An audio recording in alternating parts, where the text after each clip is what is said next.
বাংলায় বর্ষা মঙ্গল বোধহয় শুরুই হয়ে গেল। অন্তত প্রাক বর্ষার বৃষ্টি তো বলা যেতেই পারে। বৃষ্টিতে ভিজছে পুরো রাজ্যই। রাজ্যের প্রায় সব জেলাতেই বৃষ্টি। আগাম বর্ষা বলা যেতে পারে একে। আগাম ঢুকেছে, মনসুন আগাম ঢুকেছে এবার, মৌসুমি বায়ু। আর বাংলাতেও বৃষ্টি আগে থেকেই শুরু হয়ে গেছে। 2-3 দিন বৃষ্টি চলবে এখন বাংলায়। 2-3 দিনে উত্তরবঙ্গে যেমন বর্ষা ঢুকে যাবে, তেমনই দেখা যাচ্ছে 2-3 দিন দক্ষিণবঙ্গেও ভালোই বৃষ্টি হবে।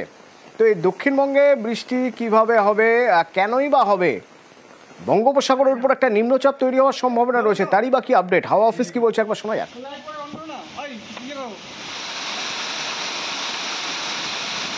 সাউথ ওয়েস্ট মনসুন আজকে কেরালাতে অনসেট করে গেছে। শুধু তাই নয়, আগামী 2-3 দিনের মধ্যে আমাদের পশ্চিমবঙ্গের সাব হিমালয়ান, ওয়েস্ট বেঙ্গল এবং সিকিমেও সাউথ ওয়েস্ট মনসুন ঢুকে যাওয়ার সম্ভাবনা আছে। এই সপ্তাহতে প্রতিদিন পশ্চিমবঙ্গের সব জেলাগুলোতেই বৃষ্টিপাতের সম্ভাবনা রয়েছে।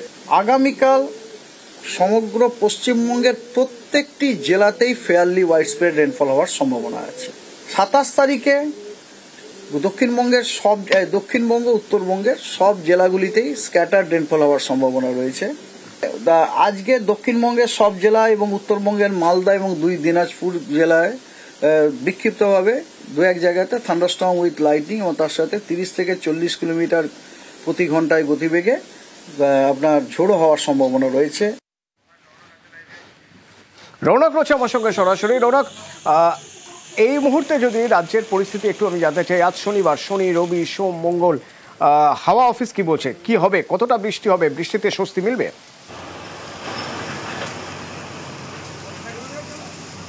দেখো, একেবারেই আগাম বর্ষা প্রবেশ এবং তার জেরেই উত্তরবঙ্গ জুড়ে আগামী 2 থেকে 3 দিনের মধ্যে বর্ষা ঢোকার সম্ভাবনা রয়েছে এবং তার জেরেই রাজ্যের বিভিন্ন জায়গায় বৃষ্টিপাত। এবং শুধু তাই নয়, 27 তারিখে বঙ্গোপসাগরে একটি নিম্নচাপ তৈরির সম্ভাবনা রয়েছে এবং এই নিম্নচাপের প্রভাবেই উত্তরবঙ্গ, দক্ষিণবঙ্গের একাধিক জেলায় বৃষ্টিপাত। 28 এবং 29 তারিখ বেশ কিছু জায়গায় ভারী বৃষ্টিপাতের সম্ভাবনা রয়েছে। মূলত পুরুলিয়া, পশ্চিম বর্ধমান, পূর্ব বর্ধমান, বাঁকুড়া এই জায়গাগুলিতে 28 মে এবং 29 মে ভারী বৃষ্টিপাতের সতর্কতা, এমনটাই জানাচ্ছে আলিপুর আবহাওয়া দপ্তর। এবং এই নিম্নচাপের প্রভাবেই আগামী 7 দিন শহর কলকাতা থেকে শুরু করে দক্ষিণবঙ্গ, উত্তরবঙ্গের প্রত্যেকটি জায়গায় হালকা থেকে মাঝারি বৃষ্টিপাতের সম্ভাবনা রয়েছে। এবং যেহেতু দক্ষিণ পশ্চিম মৌসুমী বায়ু ইতিমধ্যে কেরলে প্রবেশ করেছে এবং আগামী 2 থেকে 3 দিনের মধ্যে উত্তরবঙ্গে বর্ষা ঢুকবে, এর যে পার্শ্ব প্রতিক্রিয়া তার জেরে গোটা দক্ষিণবঙ্গ এবং উত্তরবঙ্গের বিভিন্ন জায়গায় বৃষ্টিপাত থাকবে। এবং 27 মে যে নিম্নচাপ তৈরির সম্ভাবনা রয়েছে, সেই নিম্নচাপের প্রভাবেই দক্ষিণবঙ্গের বেশ কিছু জায়গা, বিশেষ করে উপকূলবর্তী যে অঞ্চল, সেইখানে বৃষ্টিপাতের সম্ভাবনা থাকছে। এছাড়াও উত্তরবঙ্গ, দক্ষিণবঙ্গের কোচবিহার থেকে শুরু করে বর্ধমান, বাঁকুড়া, পুরুলিয়া এই জায়গাগুলিতে 28 মে ভারী বৃষ্টিপাতের সতর্কতা। এছাড়া জেলার প্রত্যেকটি জায়গাতেই আগামী 7 দিন ধরে হালকা পশলা বৃষ্টির সম্ভাবনা রয়েছে। অর্থাৎ এই যে তীব্র গরমের দাবদাহ, তা থেকে কিছুটা হলেও রেহাই মিলতে পারে এই আগাম বর্ষা প্রবেশের ফলে। ধন্যবাদ। আর এই বর্ষায় যদি মাথার উপর পাকা ছাদ না থাকে তাহলে কি হবে? তো পাকা ছাদের ব্যবস্থা তো রয়েছে।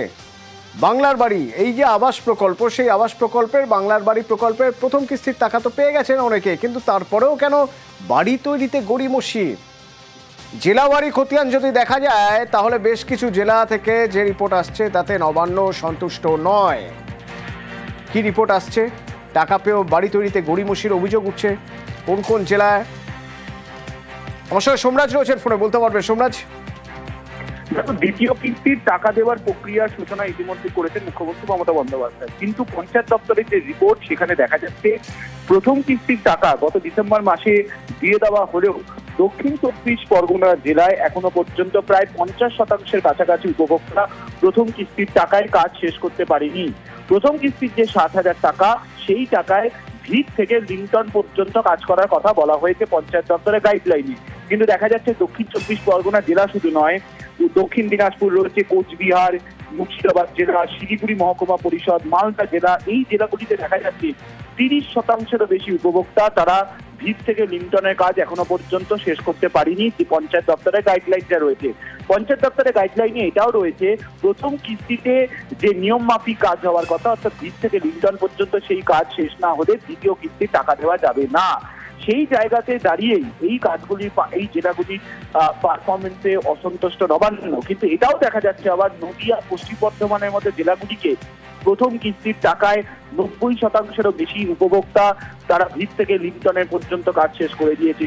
সেখানে একদিকে যখন এই জেলাগুলির কাজ যথেষ্ট প্রশংসনীয়, তো ঠিক তেমনি অন্যদিকে এই জেলাগুলির পারফরমেন্সেও অসন্তুষ্ট নবান্ন। তাই জন্যই নবান্নের তরফে বেশ কিছু নির্দেশ দেওয়া হয়েছে, বিশেষ করে নির্মাণ কাজে পর্যালোচনা করতে হবে, সঠিক ব্যাংক অ্যাকাউন্ট যাচাই করতে হবে এবং পরিদর্শনে যাতে কোনো খামতি না থাকে সেটা দেখেই দ্বিতীয় কিস্তির টাকা দিতে হবে উপভোক্তাদের, তেমনটাই নির্দেশ দেওয়া হয়েছে বলে নবান্ন সূত্রে খবর। ধন্যবাদ সোমরাজ। আর এই বর্ষার মরশুমে জঙ্গলে ঘুরতে যাওয়ার মজাই আলাদা। সেই মজা আরও দ্বিগুণ হয়ে যেতে পারে যদি আপনি সাফারিতে গিয়ে সামনে হাতি বা বাইসন দেখতে পান। জলদাপাড়ায় ঠিক সেরকমই হয়েছে। দেখুন, একদল পর্যটক তারা সাফারিতে গিয়েছিলেন চিলাপাতার জঙ্গলে, আর সাফারির সময় গাড়ির সামনে দেখা গেল হাতি, বাইসন। আচমকাই গাড়ির সামনে, পর্যটকরা খুশি, মুহূর্ত ক্যামেরাবন্দি করার হিড়িক। না না, ওটা এখনো প্রেগনেন্ট আছে ওটা।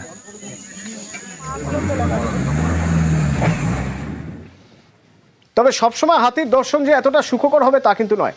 বানারহাটের মানুষ জানেন, গ্রামের মানুষ জানেন যে হাতি এলে আতঙ্ক থাকে, ভয় থাকে। আর সেই ভয়েরই একটা ছবি ধরা পড়লো বানারহাটের একটা গ্রাম থেকে। দেখুন,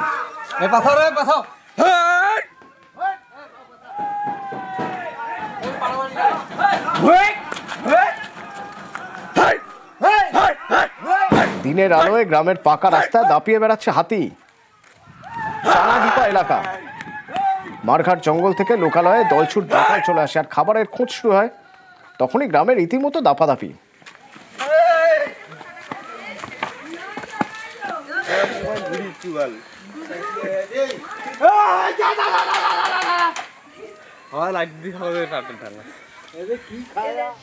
রোহিত বিরাট নেই, তাহলে ভারতীয় টেস্টের টিমের ব্যাটন এবার কার হাতে থাকবে?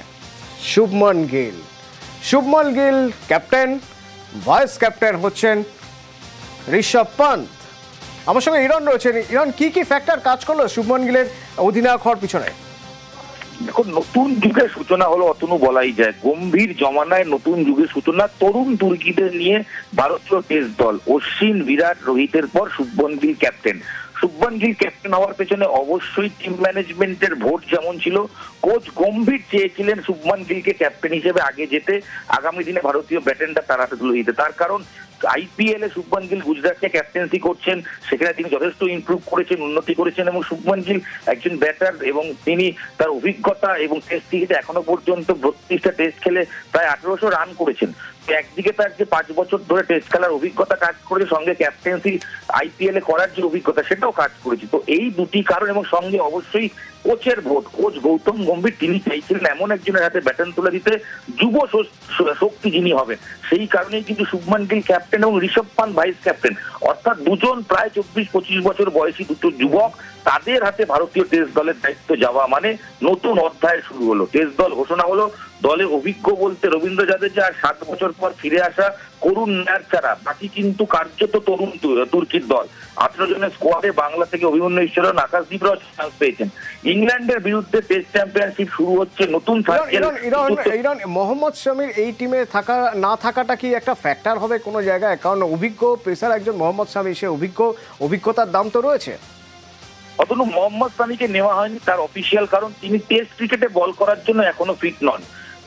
নির্বাচকের পক্ষ থেকে পরিষ্কার করে বলা হয়েছে তাকে যদি ফিট করে তোলা সম্ভব হয় সেক্ষেত্রে ইংল্যান্ডের শেষের দিকে পাঠানো যেতে পারে। তবে বিশেষজ্ঞ মহলের ধারণা টেস্ট ক্রিকেটে বল করার জন্য যেরকম ফিটনেস প্রয়োজন, হাঁটু সমস্যা বা হাঁটু অপারেশনের পর থেকে মোহাম্মদ শামি সেই জায়গাটা ধরে রাখতে পারছেন না বা ফিরে আসতে পারছেন না।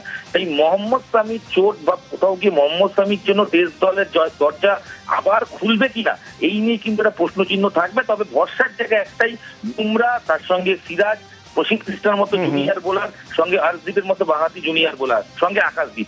নতুন টিমটা, নতুন বোলিং ডিপার্টমেন্টে কিন্তু ভারতীয় দল তারা তৈরি করছে, যেখান থেকে স্বামী নির্ভরতা কিছুটা হলো কমানোর চেষ্টা চলছে। ধন্যবাদ।